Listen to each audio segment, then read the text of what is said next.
Mick Jagger. Tom. How are you? Good. Thanks for being here, man. This is cool. Pleasure to be here. I love the new record. Thank you. How are you feeling? How are you feeling putting this thing out? Well, good. I mean, it's quite a long time since we finished it now because I finished mixing in beginning of March. So, I was very up there. I was really up, and then I've had to sort of put it on the back burner because it takes so long to make the vinyl. Yeah. And but yeah, I'm very excited about it. At this stage, I mean, this far into it, any nerves putting out a record? Well, you always, I think you say, that you like it, that's the first stage, and you like it. And you play it to people, you play it to friends, and you play it to colleagues and so on. And you get a vibe of that they seem to be liking it. But you never know.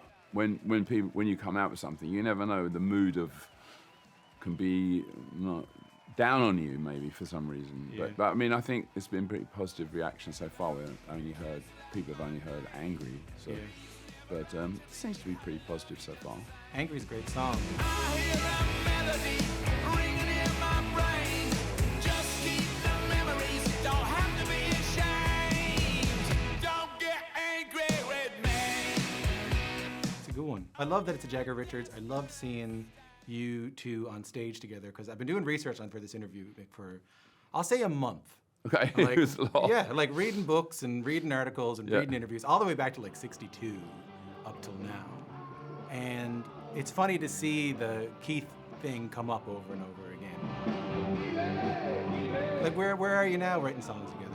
And Well, we did some songwriting, it's so different now. I mean, because we used to live in the same apartment when we started off writing songs together. And so I wouldn't even play guitar half the time. I'd just be writing the top lines for Keith's chord sequences. And, and he would sometimes suggest melodies and I would come up with all the words. But that's a long time ago and things evolve and change. And, I like to write songs on my own. I don't live in the same continent as Keith. So he doesn't do Zooms. I can't write on Zoom with him. Yeah. So, but still, when we got together in Jamaica and started jamming these things around, that was like, it's the same as we always have been. So. I love that McCartney was on this record too. Yeah. He plays bass on a track on the record. Yeah, he does. Was he in the room with you? Was it? Yeah, it was all in the room. We're all in the room playing together. So there's you and Keith. And I'm playing guitar. Keith's playing guitar. And Paul McCartney's playing bass. Paul's playing bass. Ronnie's playing guitar. You understand that feels meaningful to me. Yeah. You know what I mean? Like, I understand it's a session and Yeah. musicians playing together. Yeah. You understand that historically, Yeah. that feels meaningful. Yeah. That you guys played together, right? Yeah. Yeah, it does. I mean, it's fun, but it seemed so natural. It didn't seem. And Paul was so natural and relaxed, and he enjoyed it, and we knocked it out really quick. Did you guys have a good relationship going through this whole thing? Who? You and Paul. Going through what thing? Well, your lives, your Our careers. whole life? But Jesus, Mick, you know what I mean, right? Like, I think if you look at, like, again, if you want to talk about how much Keith comes up, the Beatles come up a lot, right? Yeah. And I find that a lot of what got written about in, say, like 70s, 80s, I guess up until the early 80s, was you and John. Yeah. Well, John was a great friend, close friend of mine. Yeah. And, he was very acerbic and funny and witty and intelligent and everything.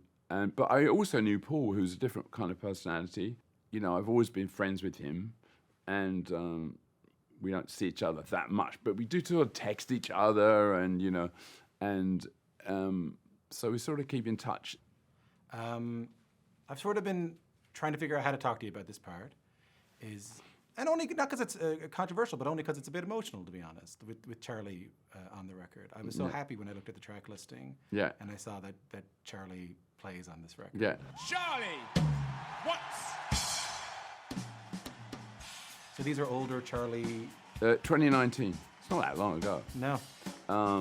So we'd record. Over the last 5 years, we've done quite a lot of recording, but it had been a bit sporadic, and we hadn't really finished any. There's a lot of unfinished material, and songs that hadn't been done. So when we were putting this together, we said, well, which ones do we like? Which ones do we think that will fit on this record that Charlie's on? And we finished those, and so we put these two tracks we picked with Charlie on. Yeah. What was he like? Wow, that's really a hard question. I mean, I knew him since I was 19, and I hang out a lot with Charlie, who was like one of my sort of close friends. And Charlie and I had a lot of interests outside of just playing in a band, And we loved sport, football and cricket. Charlie loved, beautiful objects, he liked antiques, he liked furniture, so we talked a lot about things like that, So we had a lot of interests in common apart from just being in a band, The reason I'm interested in it, I suppose, is because to the world, Charlie of the Rolling Stones died, and how does the Rolling Stones go on and all that kind of stuff. But I thought, Jesus, like, you lost your buddy. Yeah. And you lost a buddy who's around your age. Yeah, exactly. How was that for you? Well, it's very difficult to lose friends, As you get older, you lose a lot of friends. So, so it's a big loss when you meet someone, for like 60 years, and work with. It's a huge loss. But these things, I mean, it's part of life, and we had a lot of sadness, and Brian Jones died, a lot of young people died in their 20s, and famous musicians that we admired, and people that I love really dearly, died early, and it's very sad, but it's part of life. Can't make this all about death. That's the name of the show. You don't know them? No one told you? Dr. Death will now speak. This is called Tom Power on Death. They didn't know that. That's why I'm Irish, right? That's why we talk about these things. It's the depressive part.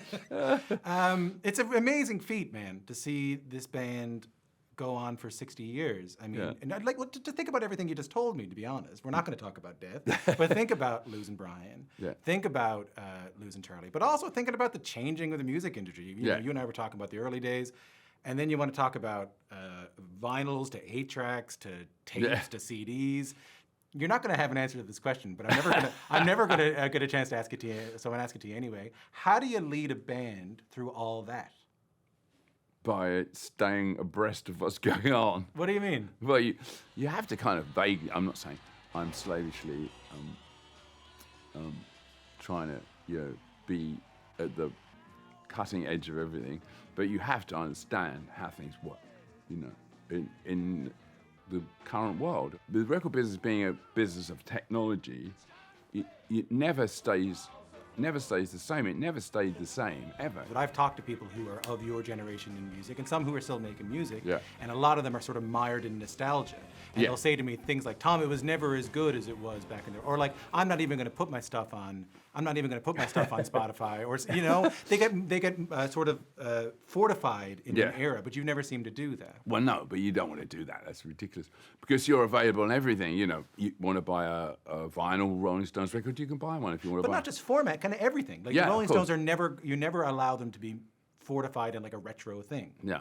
That's important. I don't want it to be in a retro thing. And this album, the Hackney Diamonds album, I mean, I want it to be true to the school. I want it to be like a Rolling Stones record, but it's got to sound like it was recorded this year. The sonic levels and the way it sounds has got to sound like now. And if you listen to it, compare it to an old Rolling Stones record, it's very, very different. Very, very, very different, yeah. But still has that heart, and I loved it, and I'm getting the boot.